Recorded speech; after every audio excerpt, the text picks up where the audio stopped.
नमस्कार, गुलिस्तान न्यूज देख रहे हैं आप और खबर उत्तराखंड के साथ मैं शीतल शर्मा। बुलेटिन की शुरुआत करेंगे। चमोली जिले में हेलंग में निर्माणाधीन डैम साइट पर आज बड़ा भूस्खलन हुआ है। हेलंग में अलकनंदा के किनारे बन रही विष्णु घाट पीपल कोटी जल विद्युत परियोजना के डाइवर्जन साइट पर चट्टान टूटकर गिर गई है। बताया जा रहा है कि यहाँ पर करीब 200 मजदूर कार्यरत है और भूस्खलन का वीडियो वायरल हो रहा है, जिसमें देखा जा सकता है कि पहाड़ का बड़ा हिस्सा टूटकर डाइवर्जन साइट के नजदीक गिर रहा है। हालांकि उस वक्त वहां पर कोई मजदूर नहीं था, लेकिन अफरा तफरी का माहौल नजर आ रहा है।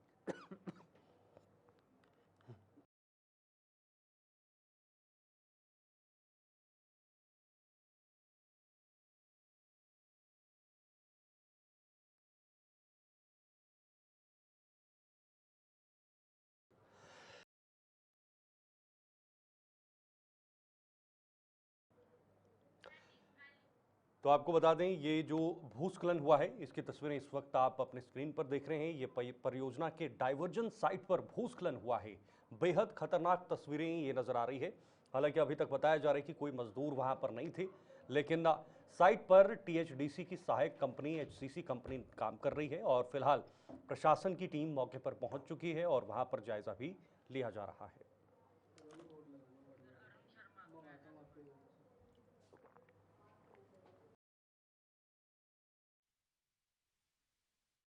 सहयोगी इस वक्त अरुण शर्मा जुड़ चुके हैं। पूरी जानकारी लेते हैं इस पूरे मामले को लेकर। ये जो हादसा हुआ है, अभी तक क्या अपडेट मिल रही है? अरुण जी, क्या अपडेट है इस पूरे हादसे को लेकर?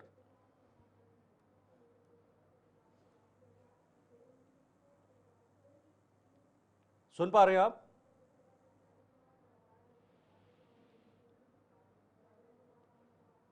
चलिए, फिलहाल उन तक हमारी आवाज नहीं पहुंच पा रही है, लेकिन दोबारा से आप जो तस्वीरें इस वक्त देख रहे हैं, ये डरावनी तस्वीरें हैं। ये वहां पर भूस्खलन हुआ है, लैंडस्लाइड हुआ है और ये निर्माणाधीन डैम साइट है, जहां पर भारी मात्रा में वहां पर ऊपर से जो लैंडस्लाइड है वो हो रहा है, पत्थर गिर रहे हैं। बेहद ही खतरनाक मंजर नजर आ रहा है। हालांकि नुकसान कितना हुआ है, क्या हुआ है, वो अभी तक साफ नहीं है। उसको लेकर फिलहाल हम अपने सहयोगी से भी बातचीत करेंगे। लेकिन पूरा मामला जो है ये चमोली जिले से सामने आया है, जहां पर एक निर्माणाधीन डैम का काम हो रहा है। यहाँ पर साइट पर, जो साइट है जहां पर लोग काम करते हैं, वहीं पर यह भूस्खलन की स्थिति बनी हुई है। अलकनंदा के किनारे बन रही विष्णु घाट पीपल कोटी जल विद्युत परियोजना है, यानी हाइड्रो इलेक्ट्रिक पावर प्रोजेक्ट ये वहां पर बन रहा है, जहां पर चट्टान टूटकर गिर गई और बताया जा रहा है कि यहां पर करीब 200 मजदूर कार्यरत हैं। चलिए, फिलहाल हमारे साथ अरुण शर्मा जी वापस जुड़ चुके हैं। अरुण जी, क्या जानकारी मिल पा रही है इस लैंडस्लाइड को लेकर? कितना नुकसान हुआ है? क्या वहां पर कोई उस समय काम कर रहा था, और अगर कर रहा था तो क्या पूरी अपडेट है इस घटनाक्रम को लेकर? देखिए, ये देहरादून से लगभग 300 किलोमीटर जो बद्रीनाथ मार्ग है उसमें ये स्थान पड़ता है। हेलंग जोशीमठ से पहले। और यहाँ बरसात की वजह से आज लैंडस्लाइड हुआ है। और उस टाइम ये जो विष्णु घाट पीपल गोटी परियोजना है जी, ये टीएचडीसी की परियोजना है, टिहरी हाइड्रो डेवलपमेंट कॉर्पोरेशन की। और उसमें काम चल रहा था। तो वो जब लैंडस्लाइड आया तो कुछ मजदूरों ने भाग के जान बचाई और कुछ वहां फंस गए। लगभग 4 मजदूर जो सूचना मिल रही है घायल हो गए हैं। हाँ। और उन 4, उसके बाद जब ये घटना घटी है उसके बाद एसडीआरएफ, पुलिस, स्थानीय लोगों ने और जो और मजदूर थे उन्होंने बचाव कार्य किया और इन मजदूरों को अस्पताल पहुंचाया। फिलहाल ये पता लग रहा है कि चारों की हालत ठीक है। किस वजह से, क्यों आखिर ये इतना बड़ा हादसा हुआ है? क्या ऐसी कोई संभावना थी, अंदाजा था कि ऐसे वहां पर लैंडस्लाइड अचानक से होगा, या फिर अचानक से लैंडस्लाइड होता है? क्योंकि बारिश बहुत ज्यादा पिछले कई दिनों से हो रही है अरुण जी। देखिए, ये बारिश की वजह से ये जो उत्तराखंड के जो पहाड़ है ये नए हिमालय के पहाड़ है। बिल्कुल। तो इस बारिश की वजह से अक्सर क्या होता है कि जो पेड़ों की जड़ें रहती है उस पर मिट्टी की पकड़ कम हो जाती है और जिसकी वजह से वो अपने स्थान पे खिसक जाते हैं। और बरसात में ये देखिए, ये सामान्य घटना है। मुझे लगता है कि जैसे हिमालयन जो स्टेट है, खासकर उत्तराखंड, हिमाचल और जम्मू कश्मीर जो नॉर्थ की स्टेट है, इनमें ये सामान्य घटनाएं हैं। बरसात में अक्सर लैंडस्लाइड की घटनाएं हो जाती हैं। तो ये इसमें कोई ऐसी बात नहीं है कि अचानक से हुआ, ये हो जाता है। हाँ बिल्कुल, ऐसी घटनाएं होती हैं खास तौर पर बड़े बड़े जब ऊंचे ऊंचे पहाड़ हैं, क्योंकि उत्तराखंड का इलाका पूरा ज्यादातर पहाड़ी इलाका है। लेकिन जो सेफ्टी मेजर्स होते हैं हाइड्रो इलेक्ट्रिक पावर प्रोजेक्ट में, अरुण जी, क्या उनको सही से फॉलो किया जा रहा है, उनका पालन किया जा रहा है? क्योंकि जो कंपनी में कार्यरत वर्कर्स होते हैं उनकी सेफ्टी का ध्यान रखना कंपनी का अधिकार होता है, उनके हित में होता है। आप बिल्कुल सही कह रहे हैं, लेकिन जब इस तरह की घटना होती है, आपातकालीन घटना होती है, तो उस पर किसी का जोर नहीं होता, वो मैन कंट्रोल नहीं होती। निश्चित तौर पर टीएचडीसी ने वहाँ सेफ्टी मेजर रखे होंगे, लेकिन अब ये घटना घटी है, इसके बाद इसकी जांच भी होगी। जांच के बाद ये सामने आएगा कि वो सेफ्टी मेजर कितने कारगर थे या कितने कारगर नहीं थे। अभी अरुण जी से वहां जो साइट है वहां की क्या अपडेट है? क्या फिर से काम शुरू किया गया है या थोड़ी देर के लिए काम को रुकवा दिया गया है? नहीं, अभी उस स्थान पर काम रुका हुआ है। हाँ। क्योंकि मलबा बहुत ज्यादा गिर गया और उस मलबा गिरने की वजह से वो जो सुरंगें थी, हाँ। उनमें से बहुत सारी सुरंगें बंद हो गई हैं, तो इस वजह से अभी काम रुका हुआ है।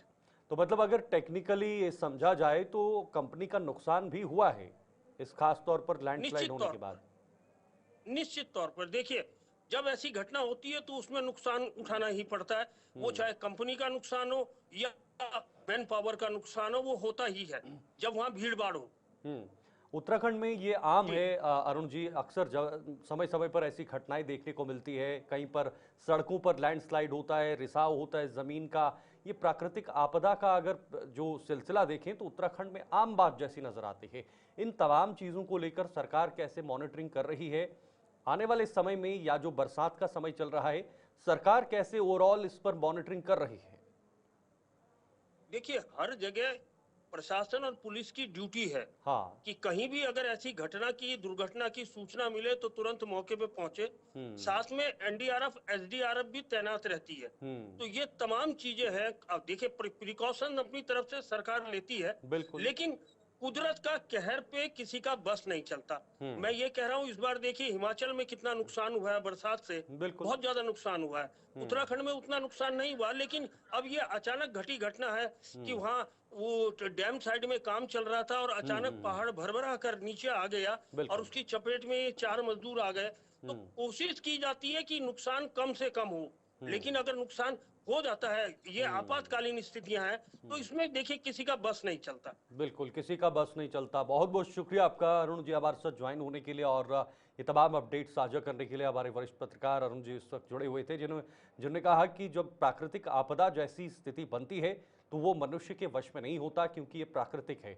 लेकिन फिलहाल जो हादसा हुआ है, जो वहां पर घटनाक्रम हुआ है, इस पर किसी के हताहत होने की खबर नहीं है। हाँ, जरूर सुरंगों में थोड़ा बहुत नुकसान होने की संभावना है।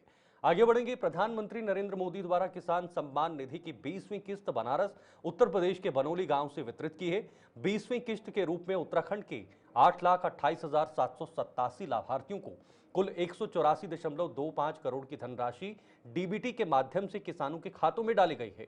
इससे पहले उत्तराखंड को 19 किस्तों में कुल 3,111.49 करोड़ की जो धनराशि है वो वितरित की जा चुकी है। और इस अवसर पर देहरादून में भी कृषक संवाद कार्यक्रम आयोजन किया गया है। इसमें प्रदेश के मुख्यमंत्री पुष्कर सिंह धामी ने प्रतिभाग किया और किसानों को संबोधित किया। अपने संबोधन में मुख्यमंत्री ने क्या कहा, आइए देखते हैं। 184 करोड़ से अधिक की सहायता राशि वितरित की जाएगी। इसके लिए मैं आदरणीय प्रधानमंत्री जी का और आदरणीय कृषि मंत्री जी का हृदय से आभार व्यक्त करता हूं। भाइयों बहनों,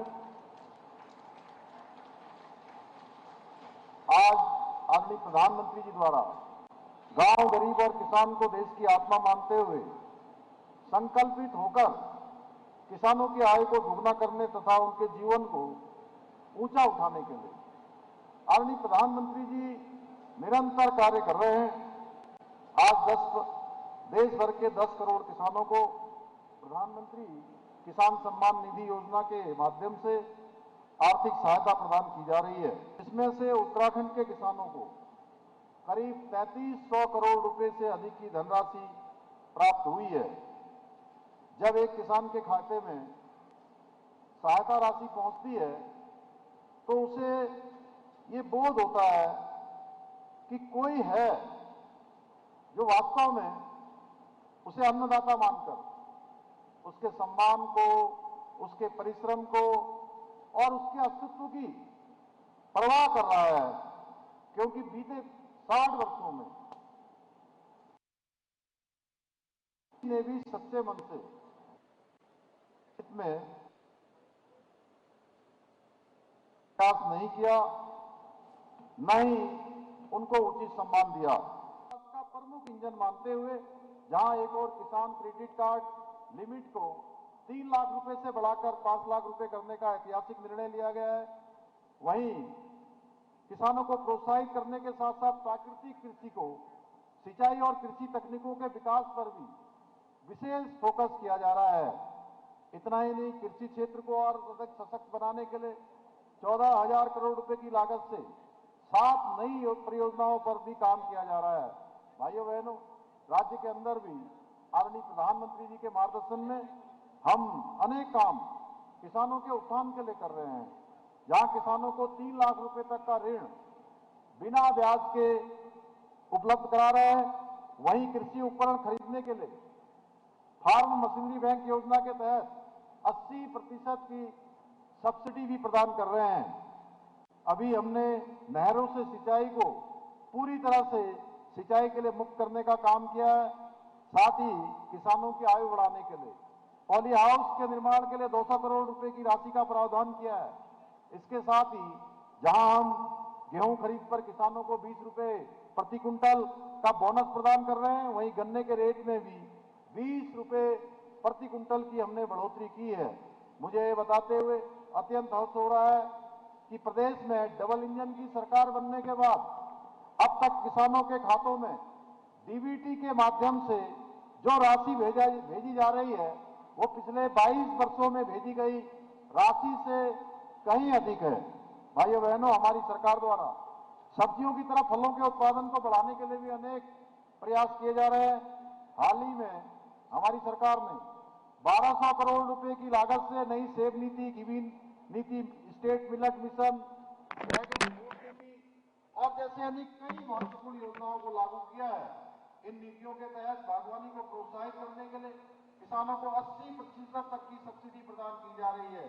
यही नहीं, हमारी सरकार ने राज्य में विभिन्न योजनाओं और नीतियों को सफलतापूर्वक लागू किया है, जिससे आज प्रदेश के किसानों का समग्र विकास सुनिश्चित हो रहा है। इसी का परिणाम है कि नीति आयोग भारत सरकार के सतत विकास के लक्ष्यों को प्राप्त करने में हमारा पूरे देश के अंदर उत्तराखंड उस इंडेक्स में पहले स्थान पर पूरे देश के अंदर आया है। इधर सोनप्रयाग से गौरीकुंड के मध्य सड़क मार्ग बाधित होने के कारण विगत कुछ दिनों से अस्थायी तौर पर केदारनाथ की यात्रा रुकी हुई थी और इस दौरान सुरक्षा बलों की मदद से वैकल्पिक पैदल मार्ग से वापस लाया जा रहा था। आज मुख्य सड़क मार्ग, जो कि कुछ हद तक पैदल चलने लायक हो चुका है, पर आवागमन सुचारू होने पर सोनप्रयाग से यात्रियों के ग्रुप को गौरीकुंड होते हुए केदारनाथ के लिए भेजा गया है। पुलिस अधीक्षक रुद्रप्रयाग ने बताया है कि क्षतिग्रस्त हुए स्थल पर वाहनों के आवागमन शुरू होने तक श्रद्धालुओं को तकरीबन 22 किलोमीटर पैदल केदारनाथ धाम की यात्रा करनी होगी। बारिश होने की दशा में यहां पर यात्रियों की सुरक्षा के दृष्टिगत आवागमन को अस्थायी तौर पर रोका जाएगा। साथ ही यात्रियों से अपील की है कि मौसम पूर्वानुमान के अनुसार ही अपना यात्रा करेंगे। आगे बढ़ेंगे। श्री हेमकुंड साहिब की पवित्र यात्रा पूरे उत्साह और भक्ति के साथ जारी है और इस वर्ष अब तक 2,28,000 से अधिक श्रद्धालु गढ़वाल हिमालय की गोद में बसे इस पवित्र तीर्थ स्थल के दर्शन कर चुके हैं। सिख धर्म के सबसे महत्वपूर्ण तीर्थों में से एक श्री हेमकुंड साहिब अपनी आध्यात्मिकता और प्राकृतिक सौंदर्य के लिए विश्व विख्यात है। इस वर्ष अनुकूल मौसम ने यात्रा को और भी सुगम बनाया है। सामान्य वर्षा और सुव्यवस्थित मार्ग प्रबंधन के कारण ऋषिकेश से गोविंद घाट तक का पर्वतीय मार्ग सुरक्षित और निर्बाध बना हुआ है। पहाड़ी क्षेत्रों में होने वाले छोटे मोटे भूस्खलनों को त्वरित कार्रवाई द्वारा शीघ्र हटाया गया, जिससे यात्रियों की सुरक्षा और सुविधा सुनिश्चित हुई है। श्री हेमकुंड साहिब प्रबंधक ट्रस्ट के अध्यक्ष नरेंद्रजीत सिंह बिंद्रा ने सभी श्रद्धालुओं से आग्रह किया है कि वे इस अनुकूल मौसम का लाभ उठाकर जल्द से जल्द अपनी यात्रा की योजना बनाएं। उन्होंने कहा, श्री हेमकुंड साहिब की पवित्रता और हिमालय की शांति का अनुभव करने का यह एक सुनहरा अवसर है। यात्रा 10 अक्टूबर 2025 को समाप्त होगी, इसलिए भक्तजन समय रहते दर्शन का लाभ उठाएं। ट्रस्ट सभी श्रद्धालुओं का इस पावन यात्रा में हार्दिक स्वागत करता है। आगे बढ़ते हैं। देहरादून समेत राज्य के 6 जिलों में शनिवार को भारी बारिश का येलो अलर्ट जारी किया है। इसके अलावा प्रदेश के सभी जिलों में कहीं कहीं गर्जना के साथ आकाशीय बिजली चमकने और बारिश के तेज से दौर में होने की संभावना है। मौसम विज्ञान केंद्र देहरादून के वैज्ञानिक रोहित थपलियाल ने बताया है कि सभी जनपदों में अधिकांश स्थानों में हल्की से मध्यम वर्षा और बौछारें होने की संभावना है। देहरादून समेत पौड़ी, टिहरी, रुद्रप्रयाग, नैनीताल और बागेश्वर जिले के कुछ इलाकों में भारी बारिश का येलो अलर्ट जारी है। बारिश के मद्देनजर अल्मोड़ा, बागेश्वर, चमोली, चंपावत, देहरादून, नैनीताल, पौड़ी, गढ़वाल, पिथौरागढ़, टिहरी गढ़वाल और उत्तरकाशी जिले में बाढ़ की चेतावनी जारी की गई है। देखिए, आज 1 तारीख हो गई है, तो अगले 3-4 दिन 1 से लेकर 4 तारीख तक उत्तराखंड में अधिकांश स्थानों पे हल्की से मध्यम वर्षा मिलने की संभावना है। और भारी बारिश की बात करें तो 1 तारीख और 2 तारीख को उत्तराखंड के जो पर्वतीय जिलों में जैसे देहरादून है, टिहरी है या नैनीताल, बागेश्वर, यहाँ कहीं कहीं जो भारी वर्षा मिल सकती है। उसके बाद 3 और 4 तारीख को थोड़ा वर्षण में वृद्धि की संभावना लग रही है। तो इसमें जो 3 तारीख को बागेश्वर में भारी से बहुत भारी वर्षा मिलने की संभावना है, जबकि जो नैनीताल, देहरादून, पौड़ी, टिहरी या अंदर के उत्तरकाशी, रुद्रप्रयाग जनपद है, इनमें कहीं कहीं भारी वर्षा मिल सकती है। इसी तरीके से 4 तारीख को भी जो कुमाऊं में बागेश्वर है, नैनीताल है या चंपावत है, वहाँ भारी से बहुत भारी वर्षा कहीं कहीं मिल सकती है। जबकि उधम सिंह नगर है या पौड़ी, देहरादून, रुद्रप्रयाग, ये उत्तरकाशी है, वहाँ पे भारी वर्षा मिलने की संभावना है। तो कह सकते हैं कि एक्टिविटी जो है अभी अगले 3-4 दिन रहेगी और 3 और 4 तारीख में जो है मानसून एक्टिविटी वो जो है थोड़ी।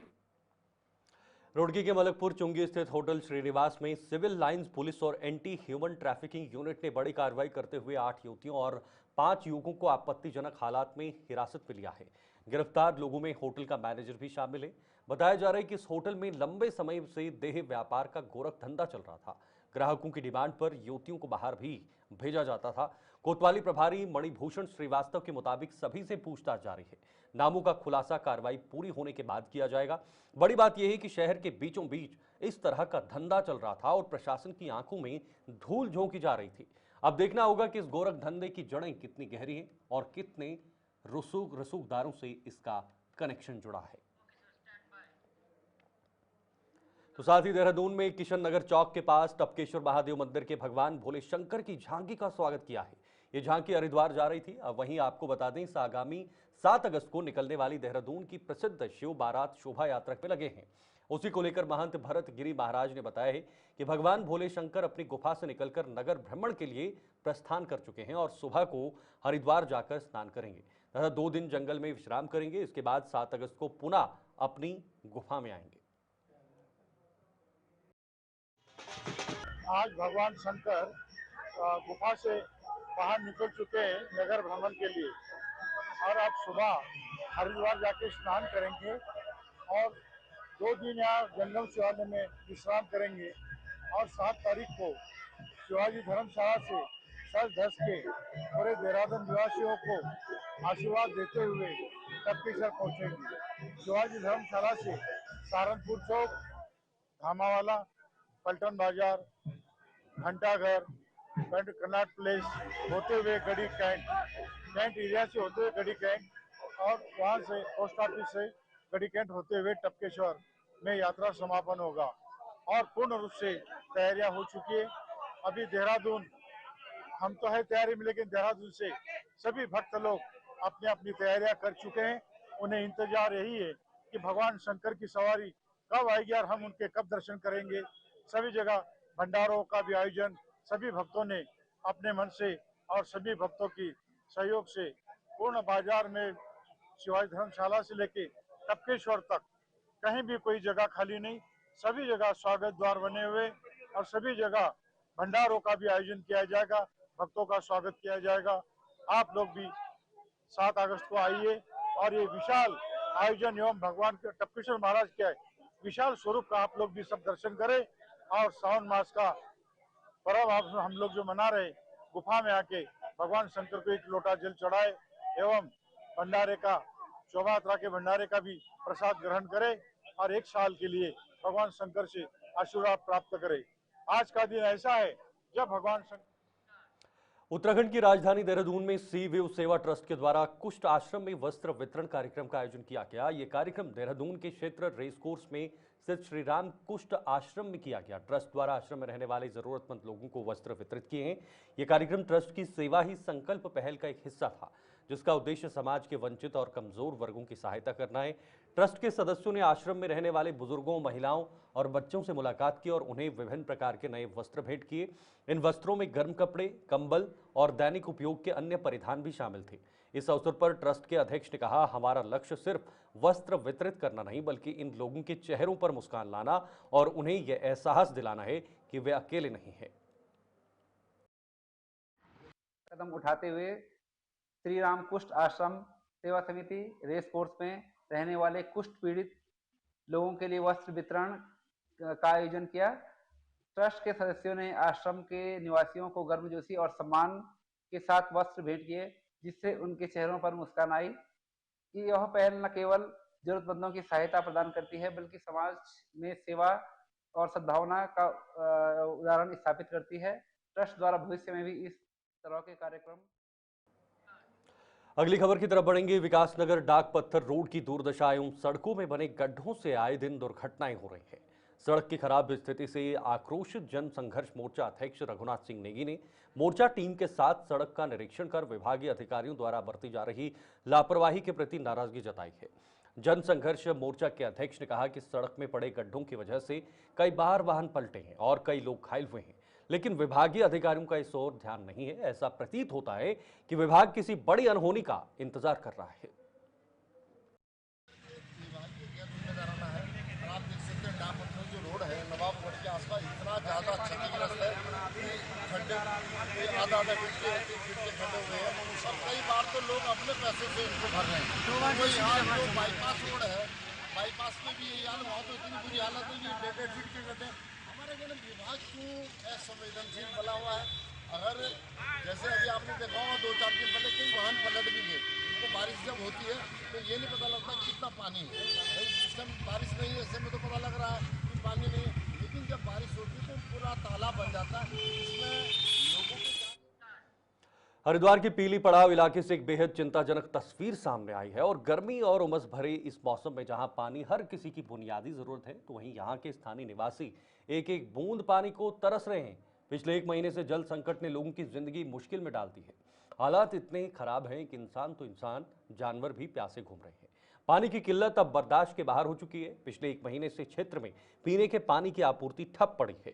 स्थानीय लोग रोजमर्रा की जरूरतें के लिए दूर दराज के इलाकों से पानी ढोने को मजबूर हैं। पिछले 1 महीने से पानी नहीं आ रहा है। बच्चे, बूढ़े, जानवर सब परेशान हो चुके हैं। सबसे ज्यादा पानी की है। 1 महीना हो गया पानी नहीं आया यहाँ पे। पहले आज आ रहे, कल आ रहे, 1 महीना कर दिया ऐसे, अभी तक कोई पानी नहीं आया यहाँ पे। पानी नहीं आ रहा बस यहाँ पे। सर कब खेतों का काम करें, कब घास काटेंगे, कब हम ड्यूटी जाते हैं, कब हम पानी ढोएं, कब डंगरों को देखेंगे। पानी की सबसे ज्यादा प्रॉब्लम हो रही है हमारी समस्या पानी की है जी। ये 4 पशु हमने पाल रखे हैं कि उसको कब हम पानी पियाएं, कब हम खेत में करें और कब हम थोड़ी अपनी नहाने धोने की व्यवस्था किस चीज़ से करेंगे। हाँ, कैसे करेंगे हम, कैसे आगे बढ़ेंगे जब गंदे रहेंगे तो तमीज नहीं हमें बिल्कुल भी आने की। जब यहाँ की जनप्रतिनिधि कहाँ सो रहे हैं, यहाँ पे कोई नहीं आता नहीं, कोई नहीं देखता यहाँ पे कैसे जनता जी रही है, कैसे नहीं जी रही है। कौन सा गाँव है? अंदर पीली पड़ाव और पानी की बहुत दिक्कत। देहरादून में आकाश एजुकेशनल सर्विसेज लिमिटेड ने एंथे के 16 शानदार वर्षों का जश्न मनाते हुए एंथे 2025 लॉन्च किया, जो छात्रों को भविष्य के प्रॉब्लम सॉल्वर बनने के लिए सशक्त बनाएगा। ये कक्षा 5 से 12 तक के छात्रों के लिए 100% तक की स्कॉलरशिप और 2.5 करोड़ रुपए की कैश अवार्ड की भी घोषणा की है।